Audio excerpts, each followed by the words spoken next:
Oh, I thought you had opened it up. See, okay.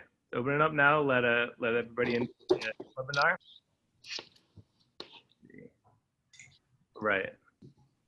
Welcome to Powerhouse Arena's virtual events. My name is Chris. I'm the events coordinator.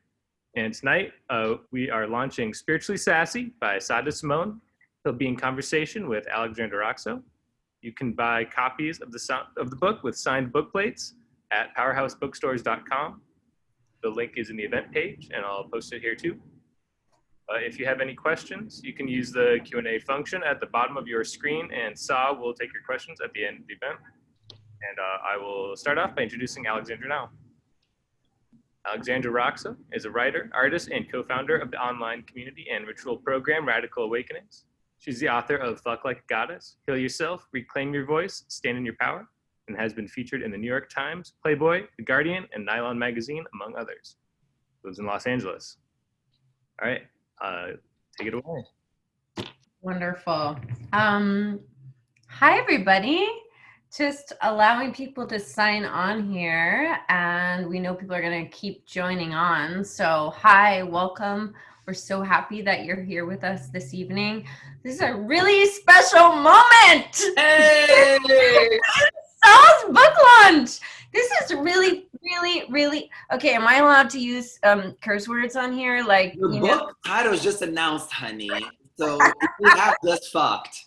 Yeah, so this is a really fucking special moment because I gotta say, somebody like for Sa to be a published author on a roster of authors with all these authors on Sounds True, Pema Chodron, Ram Dass, Tara Brach, Eckhart Tolle, and then Sada Simone. And Sa is a special being because Sa is someone that comes from a background in fashion, in art, and creative direction, went on a spiritual path, spiritual journey, realized that not only did he not see himself in there, but then became the teacher that he would have wanted to have, in a sense.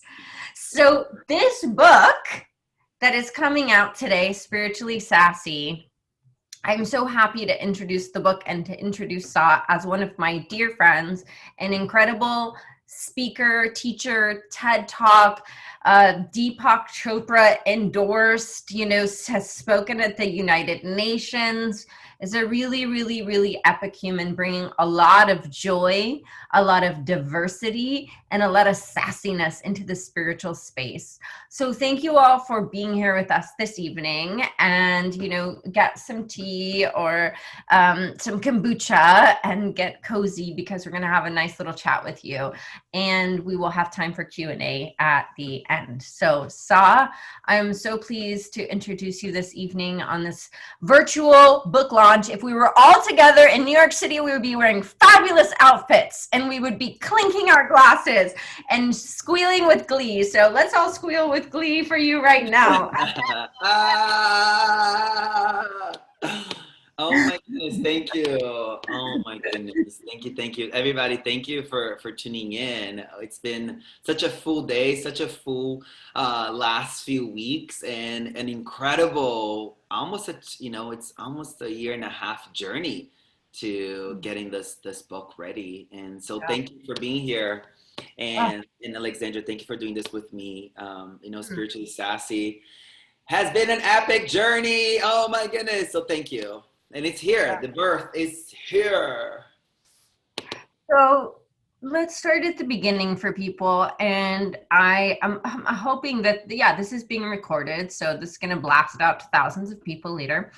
I want to know how you set off on this path, because part of what is interesting about you that is not across the board with all spiritual teachers is that you've lived a really rich, textured life experience. So, you've lived in multiple countries, you've worked in multiple industries, you've sort of traversed the terrain of human experience. So you haven't lived in a bubble, you haven't been like a little, kind of good kid in a bubble going, You've lived in different countries, you've had different careers, and you've been a part of different scenes and communities. And so I'm curious how that led you to where you are today. And obviously, it's a big kind of question, so you can condense it in however feels good for you. Thank you, babe. Oh my goodness, thank you. So first things first, I never planned. If you told me in 2012 you're going to become a spiritual teacher, and by the time you're 33 you're going to have 2 books out, and one of them is going to be an international bestseller and the next one's going to be published by Sounds True, I would have been like, whatever, girl, you're on crack, put down the pipe, honey. Okay. That's what I would have told you. Or let me get some of that shit, because back then I was not sober, so let me get some of that shit, because let's have that vision. Okay. So the closest like linearly speaking to me leaving the fashion industry, the creative direction world, was I had started this magazine when I was 23, and within a few months the magazine sort of took off. We had all this attention from all these different people, and it was this like incredible dream coming true. We're all young, we're all living this dream, we hired all of our friends to come work for us, and it was amazing. And then when I was 27, turning 28, I decided to leave the fashion industry for a variety of reasons that happened. If you're more curious about it, buy the book, honey, so you can get the full story. And it was in that fall of 2012 that I'm going back to that, looking back even earlier today, at another event for the book, I was talking about, like, I have such deep gratitude for that trauma, such deep gratitude for leaving the fashion industry and having to leave New York, because all the things that were involved, all my friends, everything I knew was involved in the magazine, was involved in that world. So when I left, I had to, start over. And I didn't know where to go. So I went to Florida, and I got this little house on the beach. And during that year in Florida, I was like, I had already been experiencing, the low lows of depression, the high highs of anxiety, and the quick fixes of addiction. From a very young age. I smoked crack when I was 14. I had a really difficult relationship with cocaine when I was 19. And then during the magazine days, I was what I call a high performance, depressed, addict, anxious person, because I would drink every night and I would smoke pot 3 to 4 times a day while working. And I was to perform, right? I think in the New York scene that I was in, that was kind of like, it's fine, you're doing great. Would you agree to that, Alexandra, back when in New York? Mine was a different scene. I hung out with people that were meditating, doing ayahuasca. Yeah. But you're woke, honey, way earlier than I was. People were still drinking, but it wasn't socially acceptable. Like, cocaine was like, I mean, for my world, it was like, oh, you're fine. Here's another bump, honey. Keep going. Go on. Let's go.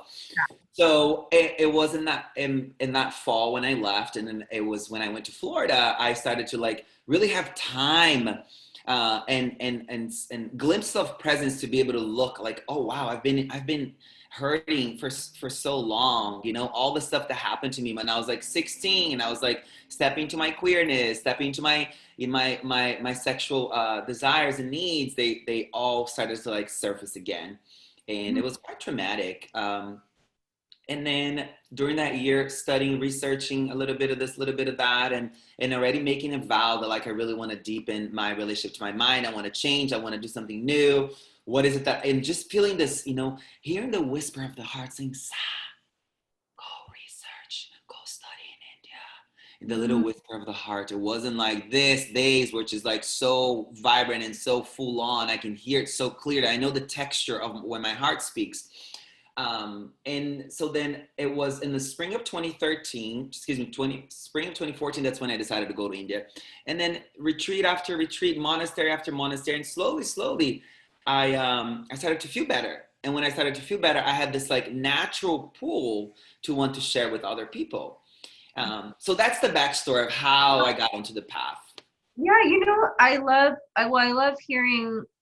It's so important, I think, for us to hear your background as a creative, as you've always been an express person in certain ways. And what I think has made things click for you in this last phase with this book is bringing that vibrant sassiness that you could bring into photo shoots that you're having with big celebrities, which I've heard about, where you were like, no, you're not wearing that, and like you're doing this and you're dancing at parties, where you could bring that level of sassiness and creativity and fabulousness into the spiritual space. And that is where I think things have clicked for you, where, that phase of evolution that we're all getting to experience with this new book. Because before that, maybe you were still in like a little bit of the common like spirituality, like, can you really be that weird and wild and sassy and freaky and colorful, and like, is that also spiritual? So that there's the liberation, of you bringing in your background as like, queer, artsy, fashionable into the spiritual space is so fresh, because we grew up, like, I think, or I can speak for myself, like you didn't see a spiritual teacher rocking like Rick Owens. Or eyeliner or blue nail polish, right? Like strutting your stuff. So there's something really beautiful there. And another thing I just wanted to bring in is like, so we have all these notions in the spiritual world of people going to India to get their spiritual awakening. And so that is a part of your story, which I often forget for some reason. What was it like to go to India as a Brazilian, brown, queer man on a mission to awaken your heart? Yes.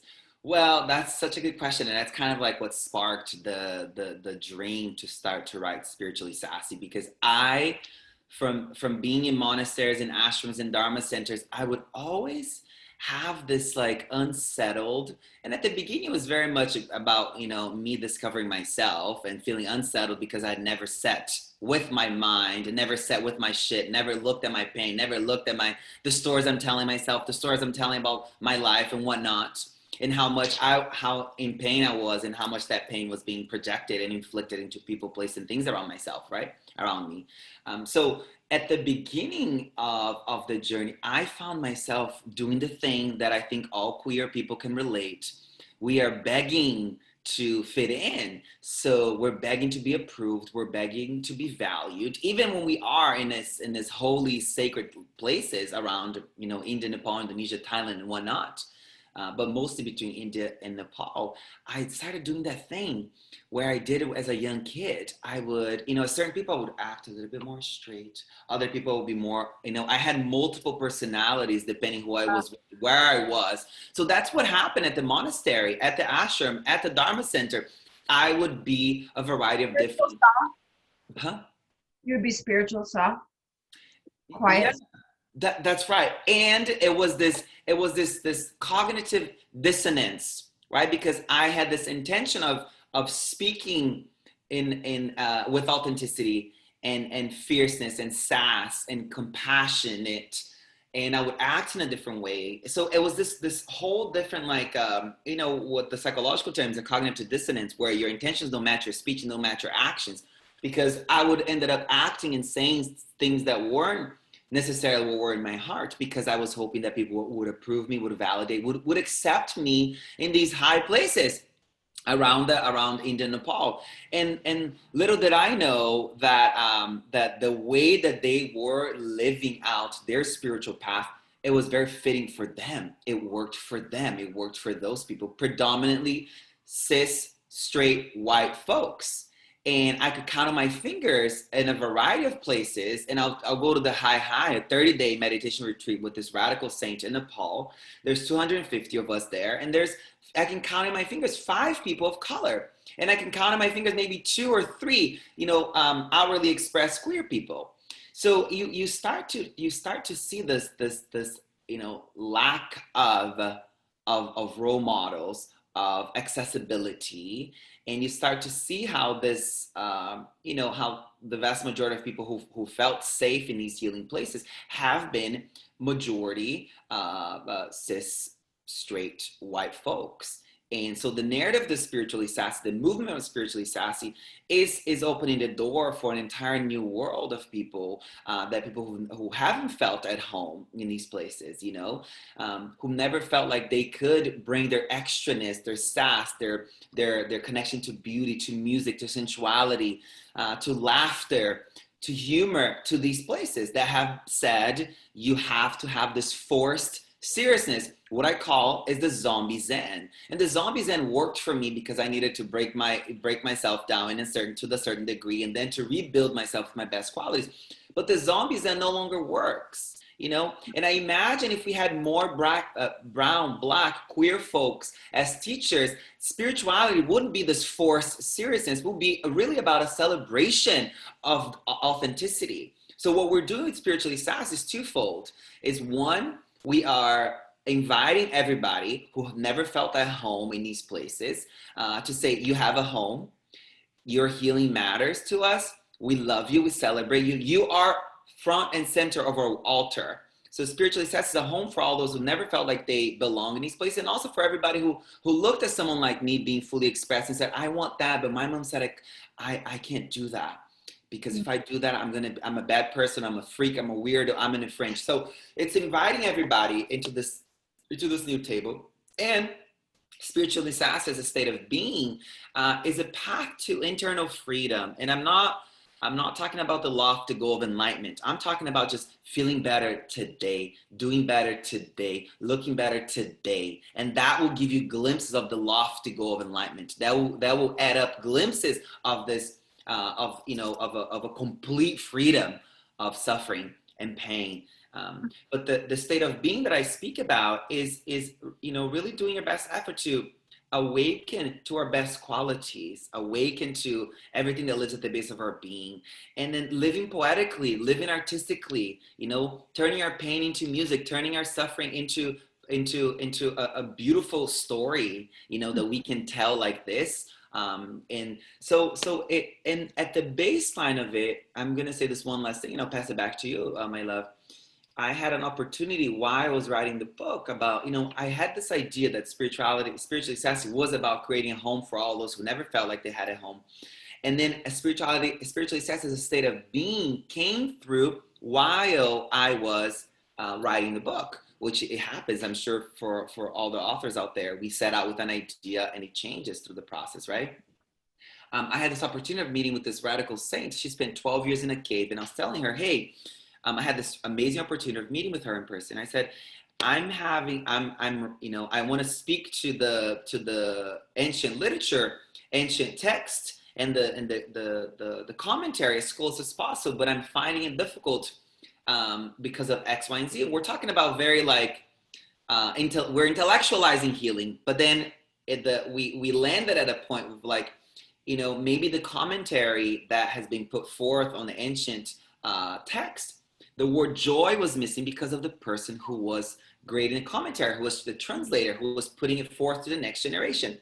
And I know that it's edgy for me to say this out loud because, the ancient text says that there were these people with perfect memory who would listen to these ancient saints and sages and Mahasiddhas, these radical saints, and they would say exactly what they said. But I just have to offer another view, another idea that perhaps there has been sort of a misinterpretation because the word joy is not strictly written like, let joy guide your path forward. Let's bring joy back into healing. Let joy be the fire to your heart to awaken what's at the base of your being. Does that make sense? Oh, absolutely. Absolutely. And I think it's so beautiful. I love this. I had this little vision as you're talking of little Sadi Simone was born in Brazil, Yeah. and he grows up and he's got his, his curly hair and his, eyeliner, and goes to America and goes to New York City and does a whole moment there with celebrities, creates a magazine, creates a world, and then goes, oh, this feels kind of empty. I don't feel so good. and then goes, those people in the East, they got some ideas over there. That's Goes right. all the way to the East. And he's like, all right, they're all wearing white. And some of this stuff seems a little outdated. Who the hell translated this?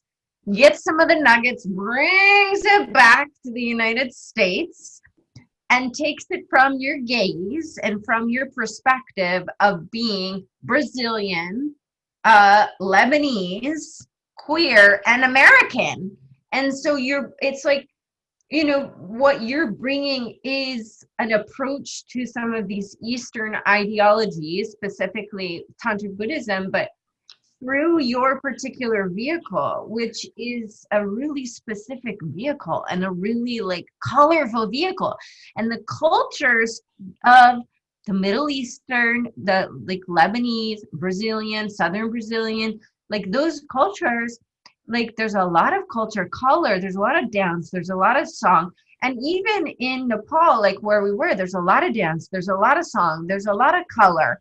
And so somehow in like in some of the other people who went all the way to the East and brought it back, they like forgot to bring the colorful outfits and they forgot to bring the song and the dance. But you're like, oh guys, you're like missing out on this. So it's like such a beautiful vision of what you're offering in the sort of the marriage of the East and West through your Latin American fiery Brazilian nature. And the typical American, I don't know about you guys who are listening, like we could all use like a little bit more fiery Brazilian.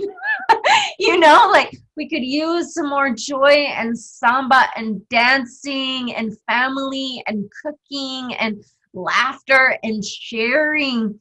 And that piece of our sort of in the way we interact with life is also what you're proposing to us, that's a part of our spirituality. And so I just wanted to illuminate that is what you are doing. It's not just the Buddhist texts. It's like this whole sort of, the table you're setting for us to sit at when we read this book is really specific, and it has all of that sort of flavor ready there on the table. God, thank you for that beautiful reflection, honey. Hey, thank you so much. I saw that in my mind of you, like, oh, that was so beautiful. Thank you for that. And I do have to say, like, it's interesting that I was looking at the teachers at these high masters and seeing how they're guiding us with laughter and play and humor. But the people in the audience were all under the spell of being a zombie Zen. And the more serious I was, the more awake I was. It's not congruent, and it's not, the depth of your awakening shows in the depth of your smile and the depth of your, of how playful you are and how lighthearted you are, and how internally flexible you are. And that's where joy lives. And it's with that internal flexibility. It's giving us an opportunity to look at all the most difficult things with a little bit of like, oh, wow, honey, that shit happened, huh? Damn. And that's really hard to the beginning. But we work towards that. We build up towards that. And we, everything, every single moment that we're able to drop into that silence of internally, and we're able to cultivate our best qualities. The entire book is sort of geared towards around the Brahma Viharas, which is what the historical Buddha put forth, being the four fundamental and innate qualities to every human being, which is love, compassion, wisdom, and joy. And they come all together, right? I speak about this in the book constantly. Depending what your main curriculum is, if you're working towards more loving yourself more fully and loving other people more fully, then joy arises next to it. If you're working towards having more compassion for your pain and compassion of others, then joy arises and wisdom arises, and then love. So they all come, they sort of are traveling together interchangeably, right? So you can't just work on love and not work on joy and compassion and wisdom. So that's something to think about. So in the book, we're doing our best efforts, and it's a practice book, right? So I'm asking you to really use your mind to get to know your mind to the point where you pierce through your bullshit, pierce through your delusion, and enter the heart space where these qualities can arise.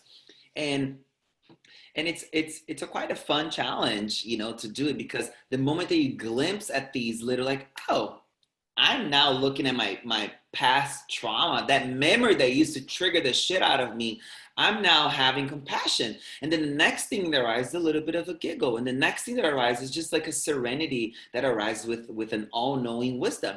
And so the book offers a variety of practices to get you to change your relationship to yourself and change your relationship to the world. So it's a radical perspective change, one that opens the door for you to see yourself and the world through the Brahma Viharas, through the lens of the heart.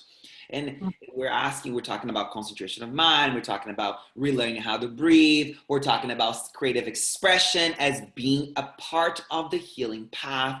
We're talking about movement. We're talking about food. I mean, we talk about a variety. It's really bringing everything that I've learned that's helped me to be here today in a really fun and playful way. It will sound like I'm talking in your ear, honey. Why? Because I'm cursing, I'm just being. It's like I'm just delivering. Transmission is you, and for you guys who are with us and listening to the recording, the biggest transmissions come through just the experience of whoever it is that's transmitting them. And that is one thing that I will say. I as you were speaking again, I got another vision of of like, who are the modern preachers, and like in the early 1900s, and there people gathered in churches, they listened to preachers. These preachers were the spiritual teacher in the town, right? The town, in the community, in the village. The preacher, the minister, the priest was a spiritual teacher. There was no internet. There was no, getting access to information. And nowadays, I'm like, we're not going so much to physical churches because of the corona, but like, you are creating your own spiritual center that exists in the ephemeral space of online, and your membership community and mine.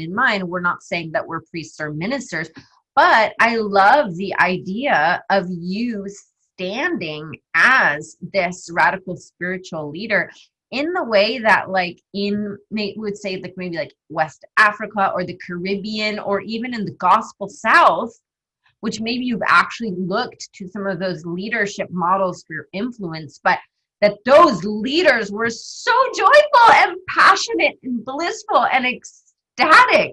And I just put the correlation together of that sort of like South American, African, tribal also approach, which is probably you have, influences and those parts of you also in Brazil. There's so much cross-cultural pollination, but like being that like new church, new ministry, like, because people are hungry for this, people are hungry for that. We love to have somebody in front of us, not to deify that person or to say they're better, but to have somebody in front of us that's reminding us passionately who we are, reminding us passionately. And so, this book, I mean, not that I don't think that everything you wrote in it is brilliant, but your voice and your being is the deepest transmission. And I think that for you all who are listening, there comes a point where you can feel the depth and the power of someone's practice and someone's commitment to this work, commitment to life, commitment to joy, commitment to awakening. And that is felt in this book and in your presence online, Oh, thank you, my love. And I have to get a mega church going. Yes, let's do it. Oh my God. Imagine we start with like a huge ecstatic dance and we open and close with that. Yeah. Okay. Let's bring that to going. I did think it was time for someone to start a cult. A good cult. Hey, no. Okay, let's put a full stop right there, honey. Look, there's even a chapter in the book that I say, be your own guru for a reason, because I never want to be put into that pedestal. I never want to have anyone looking at me like I can't make a mistake, or I'm not human, or I'm not experiencing the low lows or the high highs. You know, I still wake up feeling crunchy sometimes. I still have crunchy moments. I still internalize, criticism. You know, I still have, the glitches and the kinks. And here's the difference, though. Now I know what to do with them. Now I don't sit in them for too long. Now I have a contingency plan for freedom that I can always go back to, and that's what the book is about. Is a contingency plan for freedom that gives us an opportunity. Sorry, it's all my stuff going off on my to-do list going off on my computer. So, but it really is about having a spiritual fanny pack, which I speak about in the book constantly. It's a spiritual fanny pack. It's invisible. It lives within you, but you have to have access to a variety of different tools. And in there, you have the breath, you have the mantra, you have a meditation, you have an invocation, you have a movement practice, you have a song, you have, in the book, I offer you a variety of different practices that will then live in your spiritual fanny pack that will help you to, like, woke up feeling crunchy, past pain showed up again. We're not dwelling on it. It's asking you to bake a motherfucking cake, dance, beautify the world outside of you. Or sometimes it's asking you to actually sit in that pain for a little bit and see what's asking of you, you know? So there's a variety of different things that will help you, a variety of different practices and tools that will help you to actually, know when enough is enough, and when it's time to move on, and when it's time to create a new story. And then it reminds you with the natural law of karma that you are the creative director of your life. You are the creative director of your nightmare, and you are the creative director of your heaven on earth, of your Shangri-La experience. So when we're talking about the community, the mega church, all that stuff, like, that's so epic, because I would love to get together with all of the spiritually sassy community, all the fuck like a goddess community, both of our communities coming together to dance and to play and to support each other and to dream up the best, to envision the best case scenario for everybody's lives constantly. Imagine how powerful that would be if we were able to get together and just, like, send a blessing towards everybody's dreams on a regular basis. That sounds epic to me. And then I also just want to go back to the fact that, like, I never planned on being here. It was always a selfish desire for me to find a little bit of freedom, to find a little bit of stillness, to find a little bit of harmony, to really just feel a little bit better. And then slowly, as I started to feel better, it was a natural next step to share. And that's what I want to offer to you guys is you might be saying, oh, you have this, you have that. I'm so inspired by you. You talk like this. You have your way with words. Alexandra's so beautiful. She's so poetic. She's so charismatic. Blah, blah, blah. Size this. Like, honey, what you see in us is what's in you. And that's what the book offers. The book offers you an opportunity to unlearn the ways you're shackling and holding yourself hostage to your pain. And then it's an opportunity to remember and being in deep, intimate communion with the part of you that knows better, with the part of you that knows no suffering, no pain, that is all-knowing, all-wise, compassionate, and utterly joyful, no matter what you're experiencing out there or in here. You have that baseline, right? So that's just a little sum, about that. I love that. I love the spiritual fanny pack, and I did want to say. Oh, you froze. Oh, you froze. Can you hear me? Okay, you're back. I did want to say something you said. I did want to say, and then it stopped. Yeah. Why is it saying my internet connection is unstable? Why is it trying to project that onto me? That the new paradigm of leaders, we can change the old idea that in order to be a leader, that you have to be good or a certain, a modicum of morality or whatever standards of, like, white heteronormative patriarchal society has set. Like, there is a circular leadership that exists in matriarchal and indigenous communities where people gather, and it's not about a guru or whatever. So, I was being a bit tongue-in-cheek about megachurch. I'm like, I like to kind of poke at things in the public that I don't agree with, and play with them and not be literal about everything. But there is a notion that standing in front of a community or your community with the flaws, that the flaws are so artful and beautiful, and we don't need to fix them or change them. That, like, And I think that that is a new place of leadership to go, yeah, like, of course, some days I'm depressed. I'm a human. I live on a planet where there's war and there's bombings and there's sex trafficking and the climate emergency is happening. Like, it would be kind of strange if I didn't wake up and feel yucky sometimes. Like, I'd probably be in denial, right? Mm-hmm. So I think actually sharing that sadness and going, yeah, like, is a new aspect of our leadership if we're being public people, because in the past public figures weren't allowed to, right? Like, and that comes from, I think, really having this like cisgendered male leadership where vulnerability wasn't allowed, you know.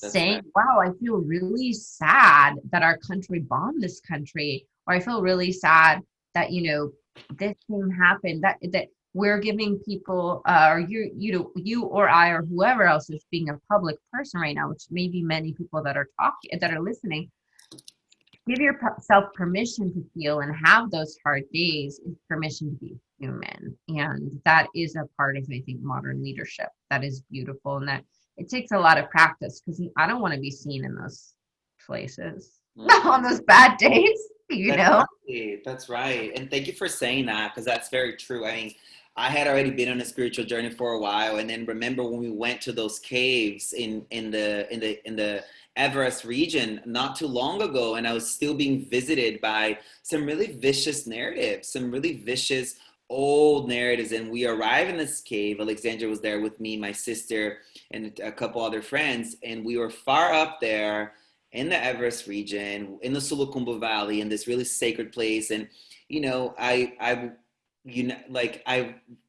I were to take the story away, I would be lying, and putting myself in a position that I would never want to be. So that's why in the book I speak about that story, that going down the cave not too long ago, a couple years ago, and being honest about the fact that I was still being surfaced with stories that, like, my body's gross, I'm innately a bad person, I'm not loving, I'm not lovable.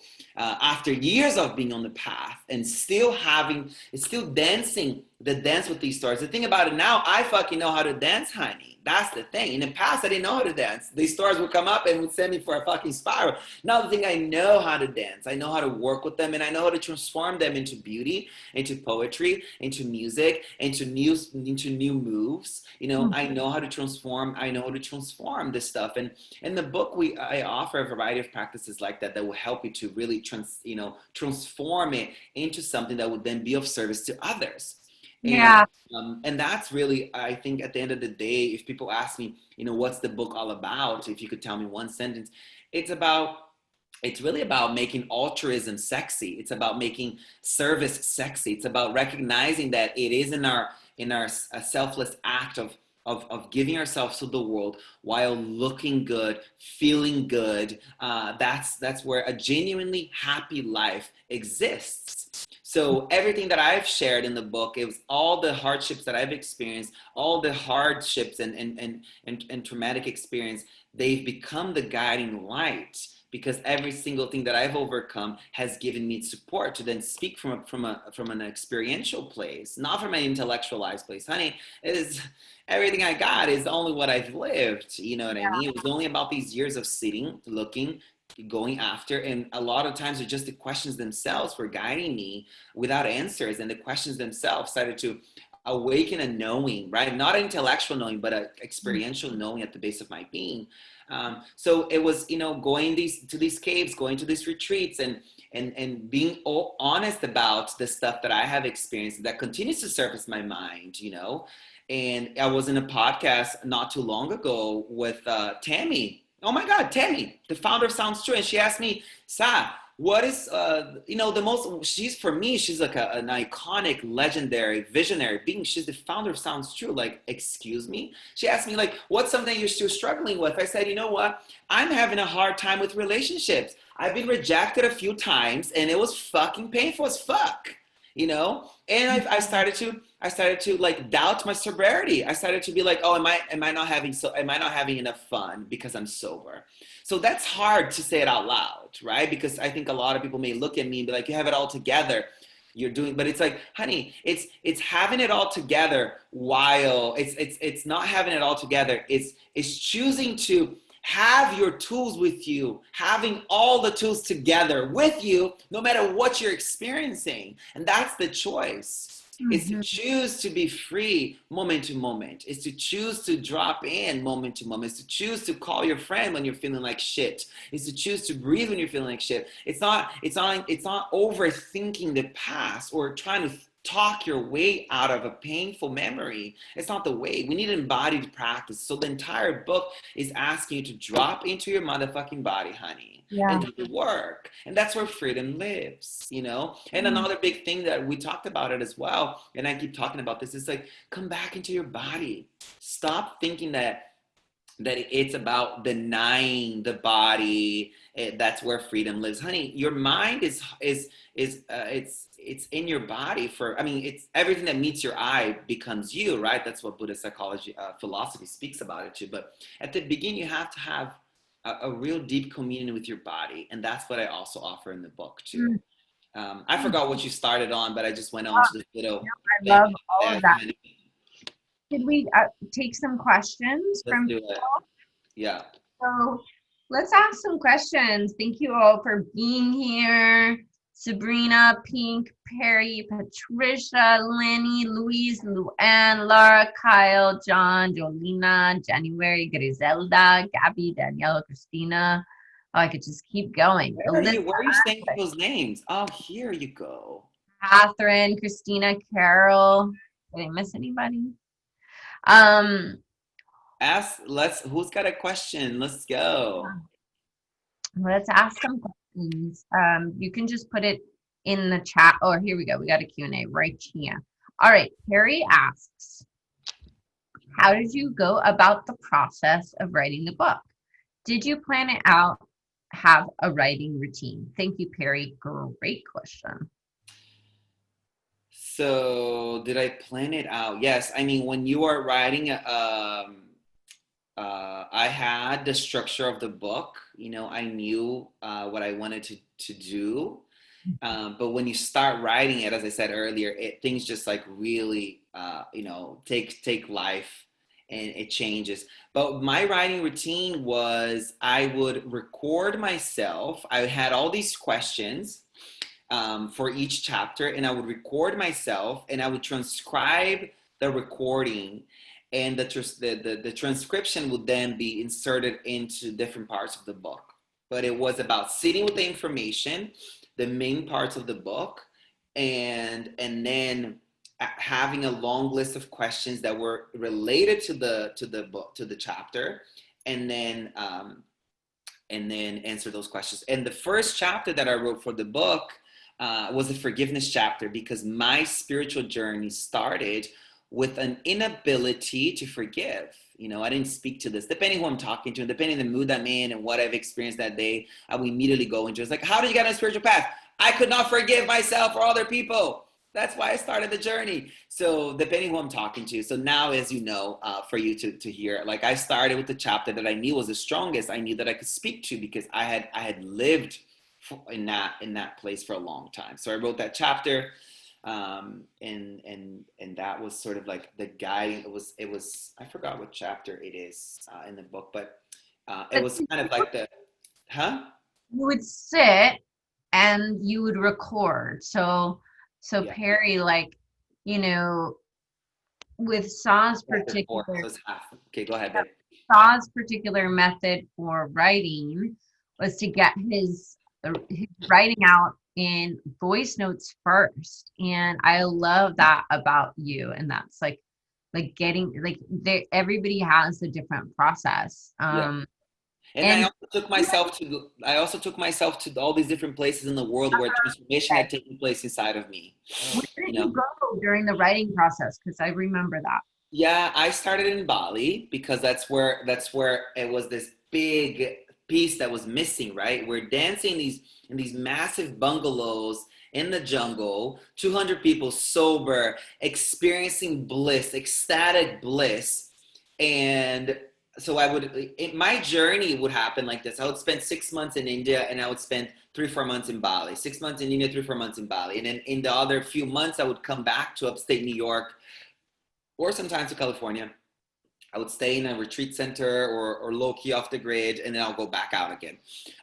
But I went to Bali because that's where the bliss got reignited in me. Oh, I know. I can't wait to go experience that so with my love. And then I went back to India. I went to Dharamsala, which is where my journey started, which is this the village in Dharamsala is called McLeod Ganj. It's where the Dalai Lama, he's known as the Dalai Lama, lives. So I got a hotel room, like literally I could see from my balcony his holiness temple, and that's where I spent like a month and a half up there, and then a month and a half in Bali, and then I just went a little bit to Nepal, back to India, back to Nepal, back to India, and so I spent maybe 3.5 months head down, sort of like experiencing life, but really in that writing mode, and I hope that's helpful for you. Yeah, I love hearing that and just being reminded of that part of the process. And like with you and your voice notes and your transcribing and going to the places, it's super romantic. You should have made a documentary about it. We would have all watched it, wouldn't we? We are going to do something. For anybody listening out there, we need we want to do something about these iconic sacred places and do it in a way. Our TV show. If you're listening, God, we want to get funded to travel around the world and do good things while we look. Right. That's okay. Right. Kyle, you want to ask? Go. Let me ask you the question. Kyle asked, what made you decide to release the book this year in 2020? I didn't really have an option, honey. I know. I didn't really have an option. So to have a book this year.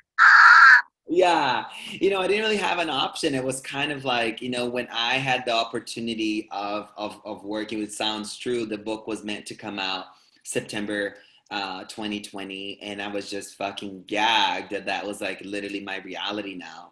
And it's kind of epic because in the book I am speaking about the lack of diversity in healing places. I'm speaking about the lack of Black and brown bodies in spiritual places. So it's kind of fitting, right, that we have this uprising epic movement happening where we're really recognizing how much racism has been ingrained into the mind of a lot of people here in the Western world.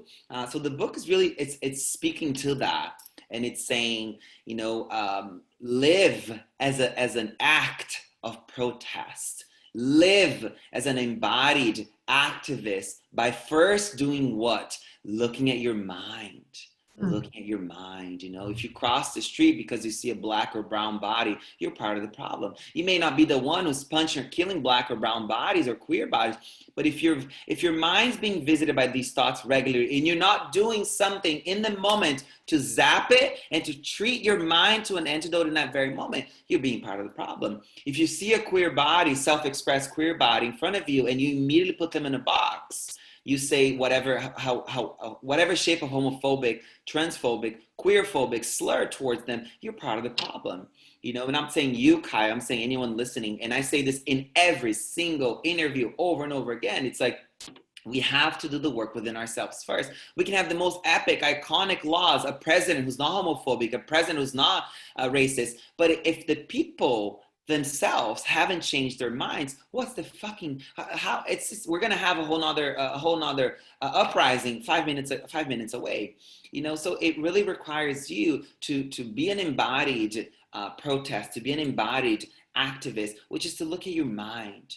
Spend time with people who look different than you, who literally do things different than you. Spend time in communities that are completely different than you. Go to the shelter, go to the queer shelter, go to the homeless shelter. Take yourself out of your bubble. Transform your mind by experiencing yourself in a different environment. That is in my view, that is a radical political act. It is. And it's really important at a certain point on all our spiritual paths or healing paths that we turn the gaze outward, and that we balance just as much of the look at ourselves to like how we're impacting the world. All right. Christina asks, are you the narrator of your audiobook and will it include any audio meditation tracks? It's hilarious because I had to audition to read my own book, and I was so nervous. And I spoke about this in an interview, I think yesterday or today. I don't even know. I'm losing track of time. But I moving to America as an immigrant, not speaking English very well. When someone asked me check this out, when the teacher would go around saying, "Everyone read a paragraph," I would literally, my body would have a psychosomatic response to my mind that I would literally feel sick. So I would have to leave the classroom, and I'll stay in the bathroom till the class was over. Like that was the degree of the pain that I was in, So I absolutely despised reading out loud. I did not like the sound of my voice. I did not like it. I just had a very, very different relationship that I have with myself these days, But I was able to audition to read the book, and I ended up working out. And I'm so grateful for Jeff, the audio engineer, producer, Sounds True, and he had a lot of patience with me and a lot of kindness. And I am reading the book. It was I think it was a very necessary piece to Spiritually Sassy. So yeah, and there is a chapter in the book with a lot of meditations. This is the book in the this is a chapter in the book that if it's chapter, it's hilarious that I don't even have the last copy with me. I don't even have the final book with me. How hilarious is that? But that's okay. This chapter right here, chapter 11, more meditations, prayers, and mantras for your journey. It's important to know that the mantras and meditation practice in this last chapter, if they don't land for you right away, keep going, honey. That's okay. Work with everything else. These are the most potent practices I have ever worked with. Okay. And if they land for you, a lot of these are tantric Buddhist techniques. So it's like putting your fingers on an electric socket. So it's going to move things fast for you. So if they work for you, great. If they don't, so I'm guiding you through these practices too. So stuff like that. I hope that's helpful. Love it. Lenny Savino asks, will you get pregnant again? I love you, Lenny. Yes, of course. I think there is a book that my agent's been asking me already to start thinking about it, but I'm so not there yet. I need to integrate this entire spiritual Sassy journey, continue to give birth to this movement, remind people out there that there is this home, continue the support for this book. But we have an idea to do a book between my sister and my brother, the three of us writing a book together, because she's curious about how the fuck do you guys all love and get along with each other and love your parents the way you do. And it's not just oh, we're karmically blessed. No, it's a fucking work, honey. It's a lot of presence, a lot of kindness, a lot of forgiveness, a lot of tenderness. It's a lot of physical touch. It's a lot of my dad sitting down and playing with his hair, or playing with this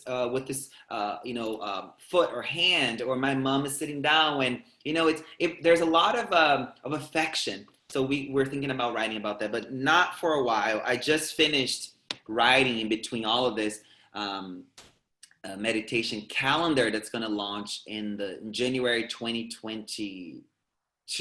So I will be getting pregnant again in a calendar format, not as a book. Love it.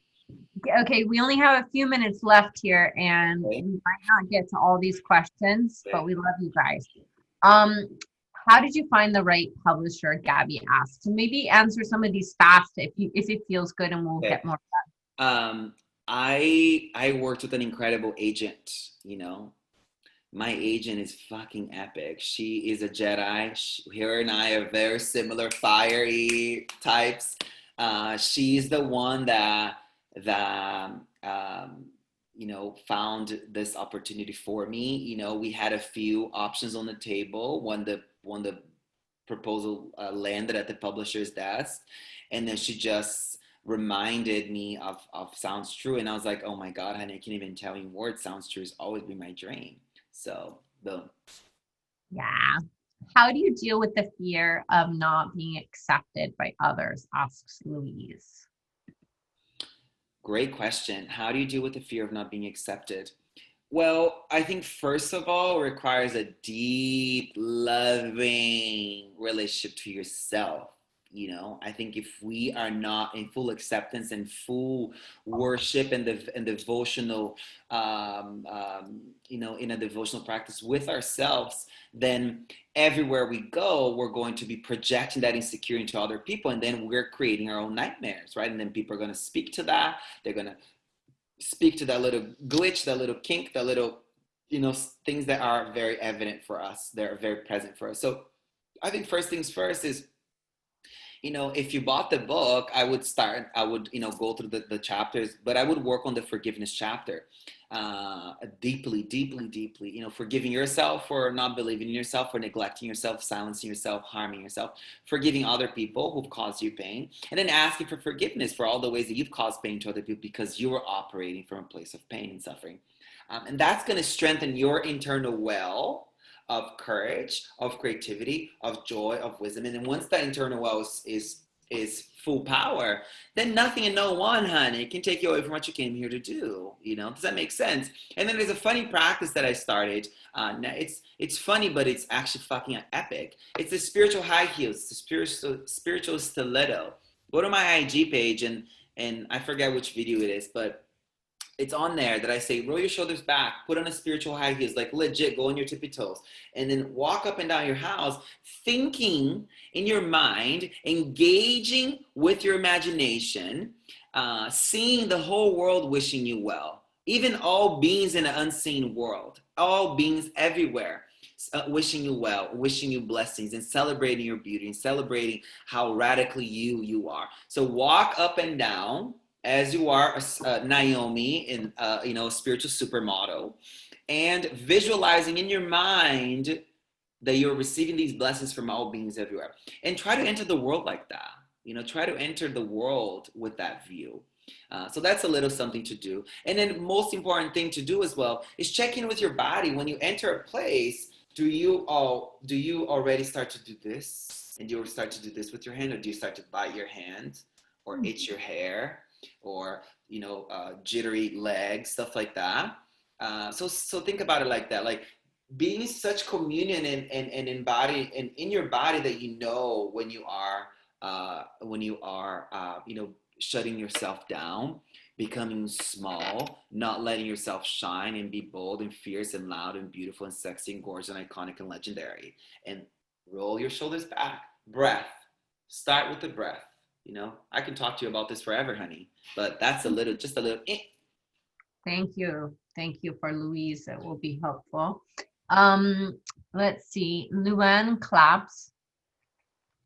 I've been following you both for years, off and on, back on now, never leaving. My book arrived. Congratulations. I'd love to hear you both talk about resistance to doing the work. Great question, honey. Oof. And I've said this to my in my community gatherings once a month. I've shared with everybody maybe last month, the fact that I had initially always woke up, went into child's pose, set my prayers, my intentions, those things that always happen, no matter what. It's the first thing I do. Go to the bathroom, drink some water, and then I would immediately sit down to meditate. But I was having so much resistance to sitting down to meditate right away. So guess what I would do? I would go downstairs, I would make a cup of coffee, I would read a book. And then after I read a book, I will dance a little, and then I'll go for a run, and then I'll eat breakfast, and then I'll sit down to meditate. So the resistance may be to the routine. The resistance may be to the trajectory that you've created for you to do the work. Change things up. Change things up. That's my offering, is to make changes about it. And that will, if you make changes, there's still resistance. Then we'll talk more about this, but I invite you to see if making changes to the work will help out. And then, you know, invite a blessing factory technique into your life. And what is that? It's everywhere you go, anything you're doing, you're wishing for the well-being of others. That is more potent than anything else you could do. You know, if you are in a supermarket and maybe you're there on a mission, so you don't really have time, but just take a moment to glance. Oh, maybe happy, maybe happy, maybe happy, maybe happy, maybe happy. You stop on traffic, maybe happy, maybe happy. You know, like wish others well. You know, and that maybe just do that for a day. You know, and then the next day pick back up your meditation practice and your dance practice and your exercise routine. But I invite you to do the blessing factory for a day or for an afternoon to see if that reinstills, if no, that will reawaken your altruistic nature, and that will remind you why we do the work. It's not for our selfish awakening only. It's where we can be of support to other people. How great would it be for you to be on the online boat and be like, hey you, oh my God, you're drowning, girl. I'm in line, I'm right up here. Oh my God, sorry, boo. Cute. Oh my God. No, it wouldn't work. It would be so boring in that boat. We're getting free so we can lift everybody up, so we can build out the boat so everybody can fit in. You know, so think about it like that. Something like that. Does that make sense? Love it. This is a lot of other questions, and I think we are out of time in terms of our event. Do you want to find another way, or like for people to be in contact with you, since these are kind of longer questions? How do you want to do that, Mr. D. Simone? I think what people can send me these questions on IG and I can reply to them. I do want to talk to Danielle real quick, the last question, and then we'll jump off. Okay. Going inward is the only way to cultivate the internal well. You know, I couldn't just dance without a concentration mind. I couldn't just dance in blissful, ecstatic joy without the intention of the heart, right? So going inward, concentrating the mind, concentrating your attention of mind to land and intimately experience the intention of the heart is what happens in practice. You know, I've had seasons of life that I've meditated for 2 to 3 hours a day. I have just signed on a few days ago to actually begin what's called Nundro, which is a series of preliminary practices to deepen my own tantric path. So I'm going to be going back to 2.5 hours of practice a day now. It's been really an interesting journey, you know, but the most important thing is that you're committed to closing your eyes and going inside every single day. You're committed to making friends with the silence. You're committed to dancing with the silence. You're committed to, you know, really becoming one with the silence inside. And none of this would have happened. None of this wisdom or joy that I bring out into the world every day would happen without the daily practice of sitting, without the hours, you know, retreat after retreat of me really getting to know my mind. And in the book, I speak very, very, very in detail about what meditation does from a physiological, psychological, and spiritual perspective, and most on the spiritual perspective. I speak to you about the karmic garden of your mind. So it is an enormous piece of the puzzle. You know, if we're just dancing for the sake of dancing, it's cute and we're sweating and we're moving the body and it's cool. But when we breathe, as you've seen in the Sa method, we always start with a concentration practice first. We always start with shamatha, which is the traditional word for attention training, right? And then we dance. And then after we dance, we do another kind of while we're dancing, we're practicing conceptual meditation, we're practicing analytical meditation, we're practicing mantra meditation. So at the baseline of everything I do, my love, it requires a high level of concentration. It requires us to be devoted to perfecting our attention. So meditation is foundational to the work. Wow, I love it. Wow. So Andrea, oh my God, so sorry, because I know Andrea so deeply. She's an iconic student. I'm just going to say one thing. Babe, I did not know that the Spiritually Sassy community I did not know that we would be creating a community when writing the book. You know, I was just disciplined with writing the book, and I knew we needed it.